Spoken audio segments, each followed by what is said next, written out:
Hello दोस्तों, नमस्ते, नमस्कार, सत श्री अकाल, सलाम वालेकुम, राम राम। आप सभी का स्वागत है आपके अपने चैनल लर्निंग विद प्रकाश में। तो फ्रेंड, मैं हूं आपका दोस्त प्रकाश।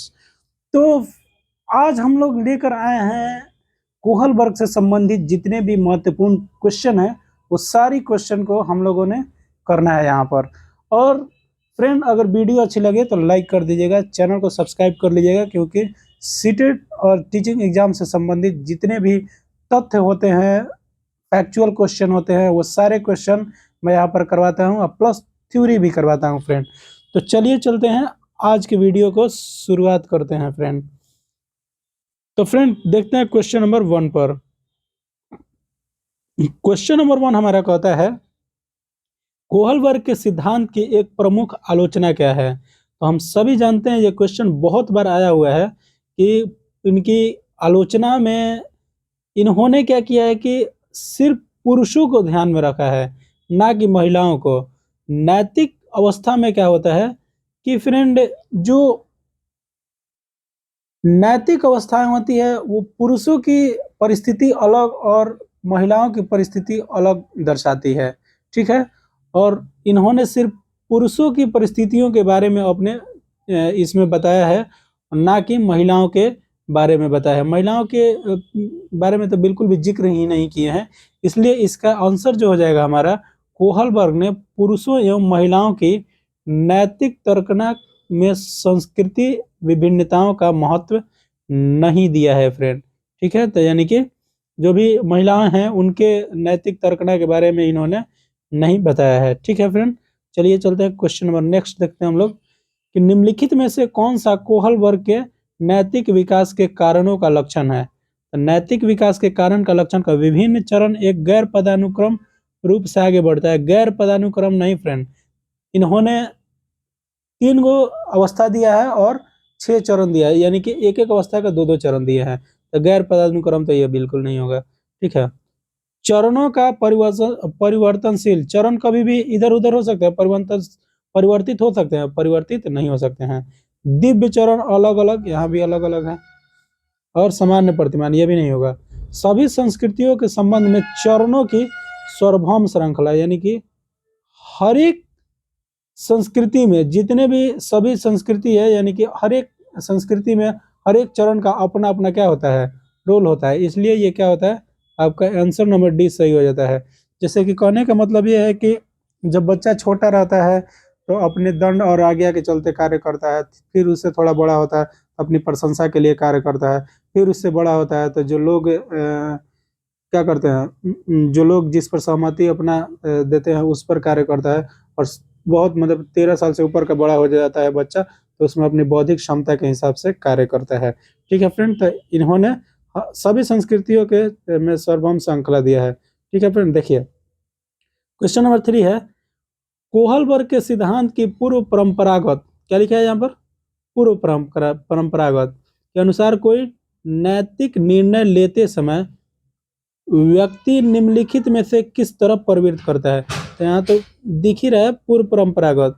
तो जो पूर्व परंपरागत, तो देखिए व्यक्तिगत, व्यक्तिगत मतलब अपनी आवश्यकताएं की इच्छाएं नहीं होगा। व्यक्तिगत कहाँ से होगा, व्यक्तिगत क्षमता होती है उसको निर्णय लेने में सबसे लास्ट वाले अवस्था में।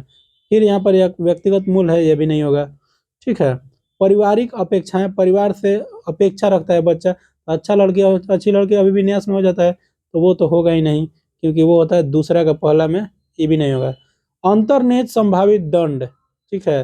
वो कोई भी कार्य बच्चा करता है तो क्यों करता है, कि उसको दंड ना मिल जाए, इसीलिए आंसर क्या हो जाएगा हमारा, ये हमारा डी नंबर आंसर बिल्कुल करेक्ट हो जाएगा।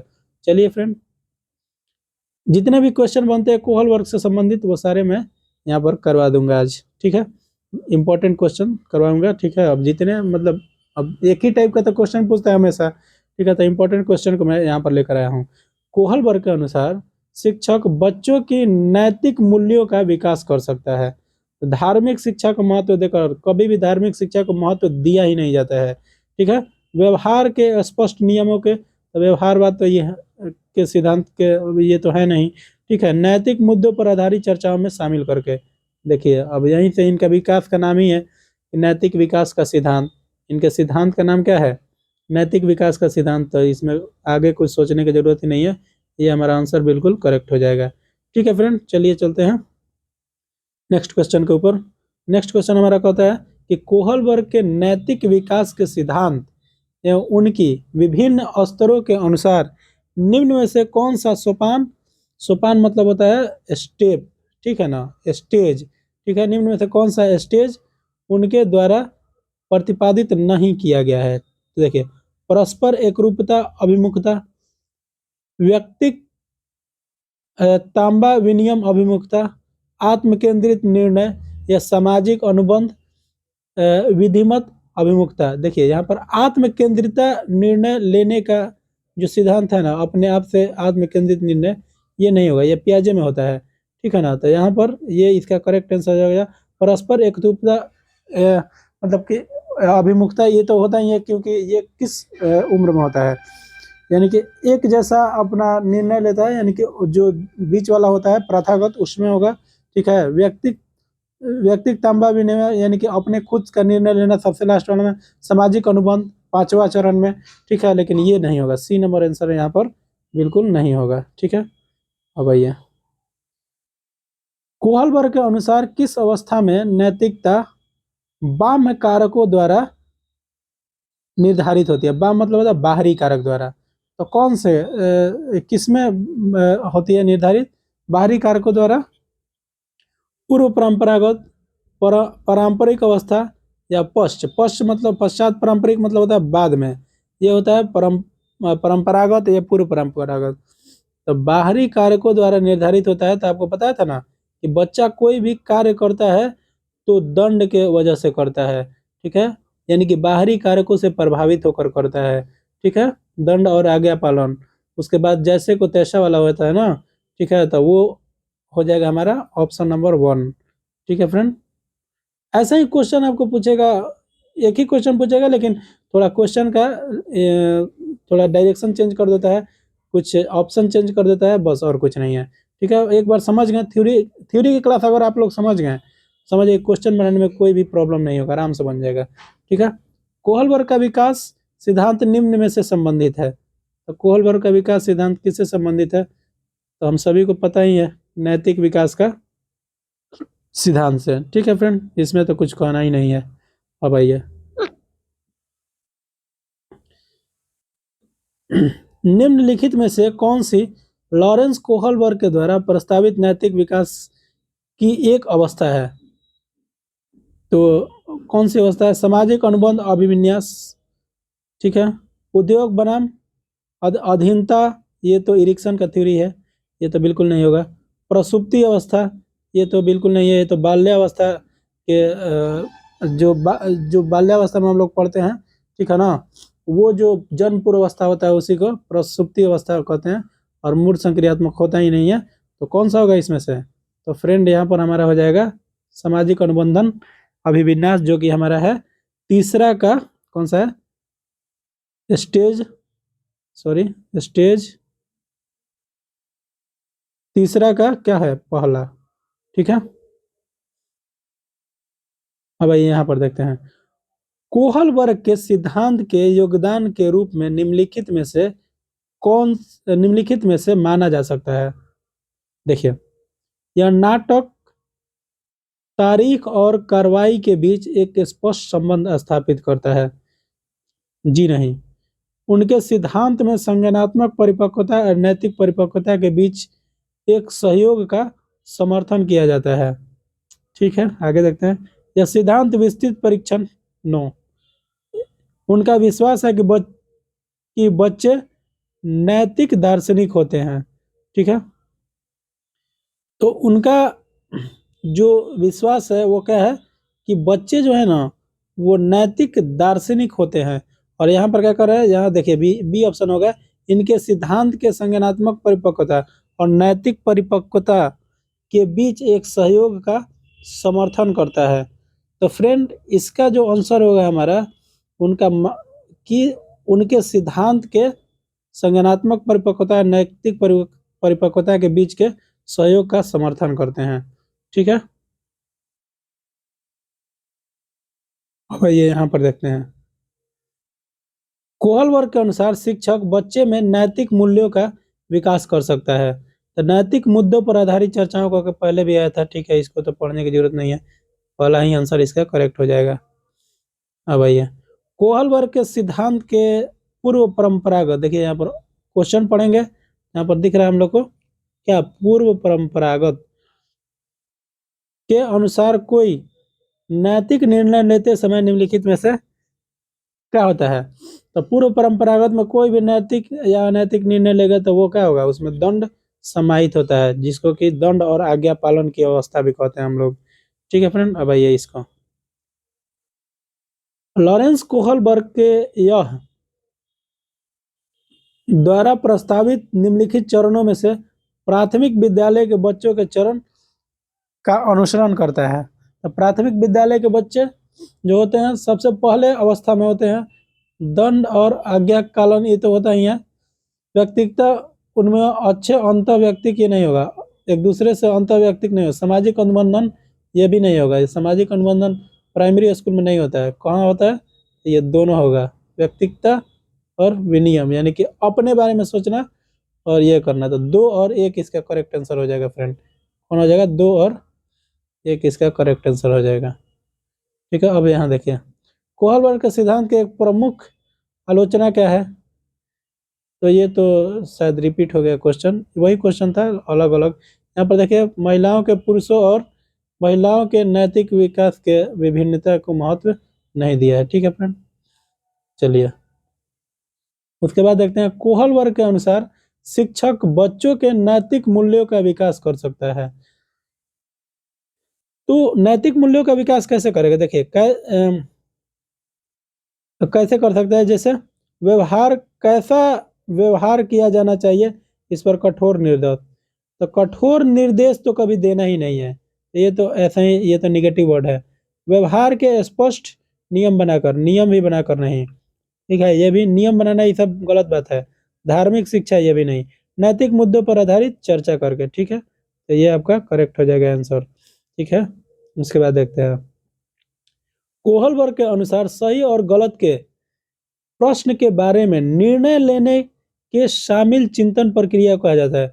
अगर आप लोगों ने हमारी वीडियो नहीं देखा है कोहलबर्ग के नैतिक सिद्धांत वाला, तो आप जाकर वहां पर विजिट कर लीजिएगा। वहां पर मैंने बताया है कि नैतिक तर्कना और नैतिक दुविधा क्या होता है।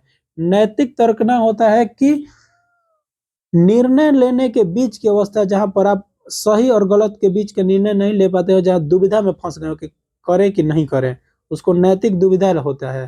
ठीक है, और जिसको जहां पर आप निर्णय ले लेते हैं सही गलत में से कोई भी एक निर्णय, उसको हम लोग नैतिक तर्कना कहते हैं। ठीक है फ्रेंड, तो यहाँ पर क्या हो जाएगा, यहाँ नैतिक तर्कना हो जाएगा, ये सब नहीं होगा। ठीक है, चलिए ये बात देखते हैं किसी बच्चे का दिया गया विशिष्ट उत्तर कोहलबर्ग के नैतिक तर्क के सोपानों, सोपानों मतलब होता है जो नैतिक तर्क है वो उन्होंने स्टेज दिया है। ठीक है, सोपानों की विषय वस्तु में किसी सोपान के किस सोपान के अंतर्गत आएगा। यदि आप ईमानदार हैं तो आपके माता पिता आप पर क्या करेंगे, ये देखिए आपके माता पिता आप पर गर्व करेंगे। ठीक है, इसलिए आपको ईमानदार रहना चाहिए। तो गर्व की भावना, प्रशंसा की भावना, ठीक है, ये सब भावना किस में आता है, ये सब भावना तो आपको पता है कि ये जो अवस्था दूसरा का पहला में आता है। दंड और आज्ञाकारिता, ये तो इसमें तो प्रशंसा वाली बात नहीं आती है। ठीक है, प्रशंसा की अवस्था जो होती है वो कौन से, सामाजिक संकुचन अनुकूलन भी नहीं होगा। ठीक है, अच्छा लड़की, अच्छी लड़की, अभिविन्यास, इसको ही हम लोग प्रशंसा की अवस्था कहते हैं। ठीक है, जैसा कि मैंने आपको पिछले वीडियो में बता चुके हैं। ठीक है, तो चलिए क्या होगा, अच्छा लड़का अच्छी लड़की अभिविन्यास, इसका आंसर हो जाएगा। ठीक है, अब आइए क्वेश्चन नंबर 17, कोहलबर्ग के सिद्धांत के अनुसार कौन सी अवस्था में एक व्यक्ति का निर्णय दूसरे के अनुमोदन, देखिए क्या कर रहा है, दूसरे के अनुमोदन, पारिवारिक आकांक्षाओं और पारिवारिक मूल्यों और समाज के नियमों पर आधारित होता है। तो फ्रेंड कौन सा होगा, पूर्व पारंपरिक, पूर्व पश्च पारंपरिक, दूसरे के, यहाँ पर पश्च मतलब उत्तर होता है, यहाँ पर एक ही चीज है, और यहाँ पर क्या हो जाएगा, पूर्व और पश्च दोनों लिख दिया है। ठीक है, लेकिन यहाँ पर क्या कर रहा है कि दूसरे के अनुमोदन पारिवारिक आकांक्षाओं और पारंपरिक मूल्यों और समाज के नियमों पर आधारित होता है। ठीक है, तो ये आपको हो जाएगा, एक मिनट फ्रेंड। हाँ, ये तो पारंपरिक में नहीं है, ये तो प्रशंसा और नियम कानून के अंतर्गत आता है। लेकिन यहाँ पर आ जाएगा पोस्ट पारंपरिक अवस्था, जो कि आपको स्टेज 3 का क्या होता है, स्टेज, आपको वीडियो में बताए थे, स्टेज 3 का क्या है, पहला अवस्था है। ठीक है, जिसमें सामाजिक अनुबंध अभिविन्यास कहा जाता है। उसमें बच्चा दूसरे लोग अगर समाज का कोई नियम बना देता है तो उस पर क्या करता है बच्चा, उस पर वो मोहर लगा देता है और एक तरह से उस नियमों को मानने के लिए अपने आप को बाध्य समझता है। ठीक है फ्रेंड, तो इसलिए ये हो जाएगा पश्च पारंपरिक, यानी कि उत्तर पारंपरिक अवस्था भी इसको कहते हैं। पश्च माने होता है उत्तर, देखिए यहाँ पर पश्च माने पश्चात, पश्चात माने बाद में। ठीक है, पूर्व माने पहले। अब आइए, राधा अपने बच्चे अद्विक से घर का काम पूरा करने के लिए कहती है। क्या कहती है, घर का काम पूरा करो। तो वह पूछता है इससे इससे उसे क्या फायदा होगा। देखिए यहाँ पर उससे उसे क्या फायदा, तो कोहलबर के अनुसार अद्विक किस अवस्था में है, तो देखिए यहाँ पर फायदा नुकसान की बात कर रहा है। ठीक है, तो ये कौन से अवस्था में करता है बच्चा, ये जैसे को तैसा में, कि मैंने आपको किया। ठीक है ना, जैसे को तैसा भी हो सकता है, और आपको उसमें जो, हाँ, जैसे को तैसा में, जिसको हम लोग व्यक्तिवाद विनियम की अवस्था कहते हैं। ठीक है, क्या कहते हैं, व्यक्तिवाद और विनियम, यानी कि आप अगर मेरा काम कीजिएगा तो मैं भी आपको काम करूंगा। ठीक है, अब आइए यहाँ पर,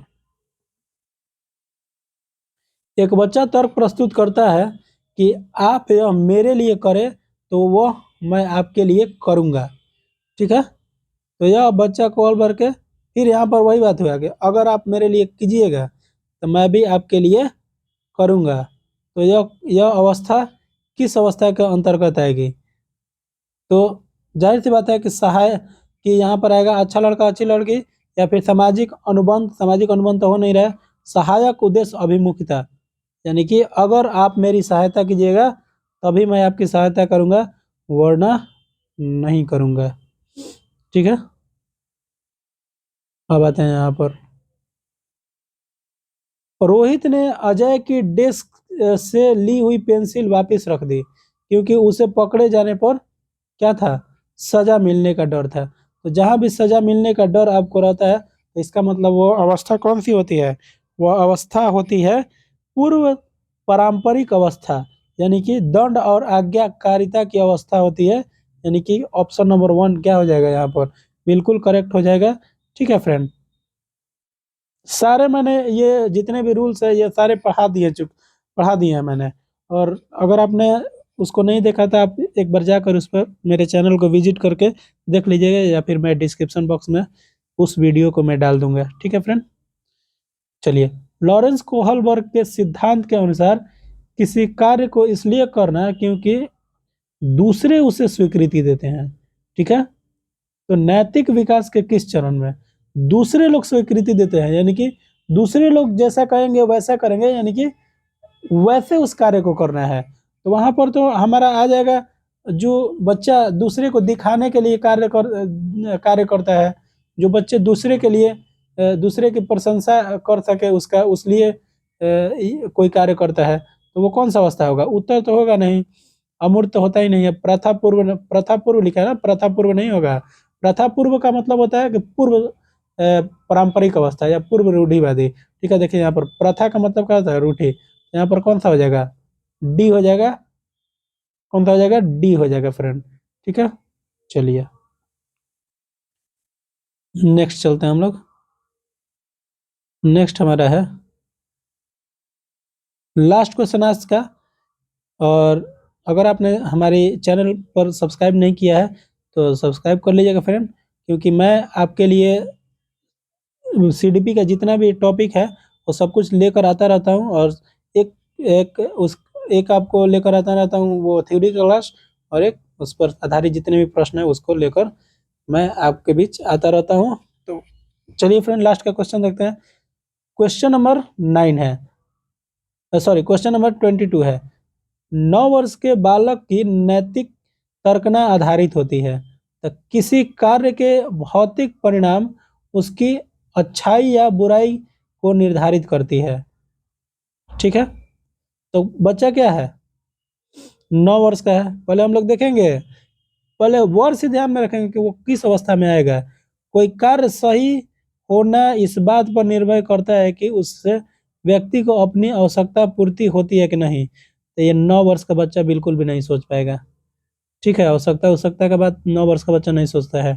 ठीक है, नियमों का पालन करने के बदले कुछ लाभ मिलना चाहिए, ये पहला अवस्था में होता है। 9 वर्ष का बच्चा पहले अवस्था में नहीं होता है। ठीक है, वो दूसरे अवस्था में होता है। सही कार्य वह है जो व्यक्ति को के द्वारा किया जाए जो अन्य व्यक्तियों को अपने व्यवहार से प्रभावित करे। ये सबसे बड़ा बच्चा इस तरीके का सोच पाएगा जो बच्चे परिपक्व हो जाएंगे। ठीक है, तो इसका मतलब कि हो जाएगा, 9 वर्ष का बच्चा सोचता है कि किसी कार्य के भौतिक परिणाम के, यानी कि करूँगा तो उसके आगे का परिणाम उसकी अच्छाई या बुराई को निर्धारित करेगा। ठीक है, तो ये इस तरीके का नैतिक तर्क ना 9 वर्ष के बच्चे की आती है। तो ये कौन सा हो जाएगा, ऑप्शन नंबर ए हो जाएगा फ्रेंड। ठीक है, तो आज के लिए हम लोग का इतना ही। और अगर आपको पीडीएफ चाहिए तो फ्रेंड आप हमारे टेलीग्राम चैनल से जुड़ जाइएगा जिसका नाम है लर्निंग विथ प्रकाश, और चैनल को सब्सक्राइब आप कर ही लीजिएगा, क्योंकि और यहाँ पर टेलीग्राम और इसका यही टेलीग्राम और हम लोग का वीडियो का जो आता रहता है उस पर जो वीडियो आता रहता है उसका चैनल का भी नाम यही है। ठीक है फ्रेंड, तो चलिए हम लोग मिलते हैं अगले वीडियो में। तब तक के लिए थैंक यू, बाय बाय। अपना तैयारी करते रहिए।